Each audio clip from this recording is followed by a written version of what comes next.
name is Christopher Palia, and today I'll be talking to you about my life story.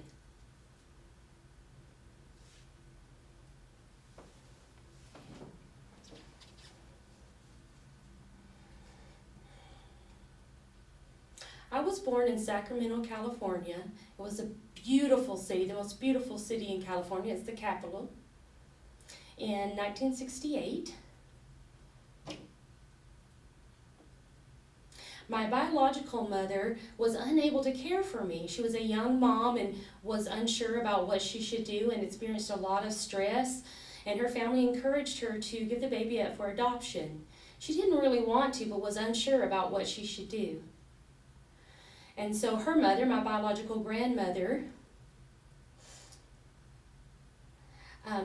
went to her godparents and talked to them about setting up the process to have me given up for adoption. They met with social workers and all of that, and I know it was really a tough thing to have to do and very difficult, but my mother decided that she needed to go ahead and do that. She was still a high school student, and so I think that was just what was best for her. And so she went and met with the social workers and looked at the families and found the right family for me. They were of the same religion, they were Catholic, and found that family. And there was kind of an interesting thing that I learned about that. My adoptive parents, my adoptive mom, I'll tell you a little about her first too. This was her first marriage. And the marriage was just a little rocky. They had a girl of their own. And then at the age of 6 years old, when that daughter was 6 years old, my biological mom realized the marriage wasn't working. And so got divorced. And at that time, then she met my adoptive father, and his name was Donald. My mom's name is Angel. They fell in love and got married, and that began the story. They wanted to have quite a large family, but they experienced so much struggle trying to do that, and so started to discuss perhaps adopting a child. And since they had one girl, they decided that they would adopt a boy. My mom is blonde-haired, blue-eyed, absolutely beautiful. My father has brown hair and dark eyes and olive skin. And he's about medium height.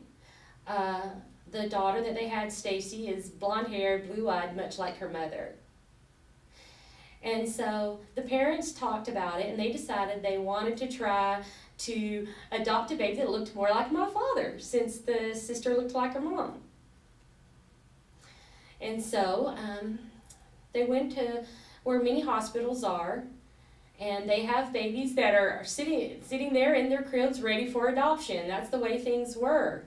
And so I guess how they do that varies from state to state, but it was just kind of interesting that I thought about that they had the babies sitting out in their cribs, and you could walk through and look at all the babies that were up for adoption and see which one you felt was the right baby for you. You could talk to the doctors and the social workers and let them know the baby that you wanted to adopt. They found out that I was from a Catholic family. They learned a little about their biological mother, that she had light-colored eyes and light eyes, and the dad was blonde-haired with green eyes, so there's a mix of both of those in there. And so they found that out. And, you know, all babies tend to be born with lighter eyes or blue eyes, so it's hard to tell right from the beginning. But at that time, when they adopted me, they were unaware that I was deaf. And so they adopted me, and the adoption was finalized, and they were quite thrilled to feel like that they had a boy and a girl, and very happy with the family that they had. And so they took me home, and everybody was so excited. Family and friends just filled the house. My mom's side of the family, my dad's side of the family, they just filled the house and had a big party to celebrate the adoption, and was happy to have me as part of the family. And that's when my name became Palia. That was the family name that we had. And so they had quite an exciting time. My sister was quite thrilled. There was 10 years age difference between the two of us, so she was pretty excited about that, and they had a party to celebrate the adoption. As the years passed, when I got to be let me go back to a year old. My parents, they noticed some interesting behavior, something that they thought was odd, and just as far as my responses as a baby, and common responses that you see from a baby. And they just kind of thought it was odd that my responses were not the same. And they would call my name over and over and over. And they did that and there was no response. So one day when they were in the kitchen, they decided to do the whole thing where you get the pots and pans out and bang them together, and they did that, and I did not respond. My sister came in and she heard all the pots and pans banging and wanted to know what was going on, and they told her that they were just trying to see if I would respond to the noise. And so she was quite surprised too, and asked my parents if perhaps I was deaf. And they started to wonder if I possibly was deaf. And so they started thinking about what that would entail with the doctors and the appointments and everything that would entail if I was deaf. And they had all these plans, that I would, maybe play basketball, play baseball, sports, all of the things that are involved. Understand this is in the 70s and people were not exposed to deaf individuals. And so they also back then really encouraged people to focus on exact English and on speaking. So this is a whole different time period. So one day my father's, watching TV, watching a sports game, looking at the newspaper, having something to drink, and my mom comes in and says, I've noticed his responses. Something's going on. He's not responding normal as a baby. And, I think something's wrong. And so she starts telling him about that, and she tells him about having banged the pots and pans. And my father thought that I was just ignoring it and not paying attention, so they repeated little tests on me over and over. And my dad, he just kept right on with what he was doing. He seemed unable to accept that I might possibly be deaf. So that finally they took me to an audiologist and decided to have a hearing test done. Oh, prior to that, they took me to the family doctor and had him look me over first. And the family doctor felt that it was a strong possibility that I was in fact deaf, because there was no particular illness that would be causing me not to respond. And they didn't know particularly what would have caused me to be deaf. I hadn't been ill. So they decided to take me to an audiologist. And so they took me to an audiologist who did a hearing test. And after completing the test, they determined that I was profoundly deaf. And of course, my parents were unsure as to what to do at that time. More than being upset, they just wondered what they should do. They just kind of, I think, were going through in their mind what this would entail, what types of things they needed to do and to expect for having a deaf baby. And so they did let my dad know that I was completely deaf. And after my mom had taken me to the audiologist, and he was quite upset about it. My dad really was. And my father, he worked for a newspaper there, and he knew some people who were deaf, and who had some deaf family, who had children who were deaf.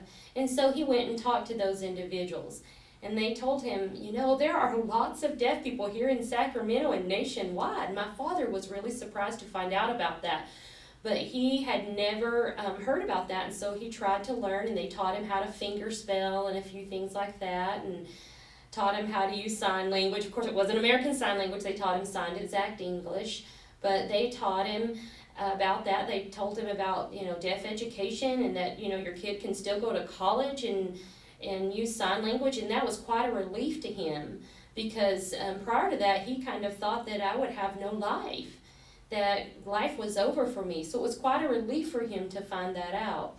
And then he shared that with my mom, and the two of them decided that they would take sign language classes in the evening. They do it 3 nights a week, and so they began to take classes. Of course, they weren't American Sign Language, they were signed exact English, which I was disappointed about that, but at least they were taking it. And so I don't remember that process of learning sign language, but I know it was there.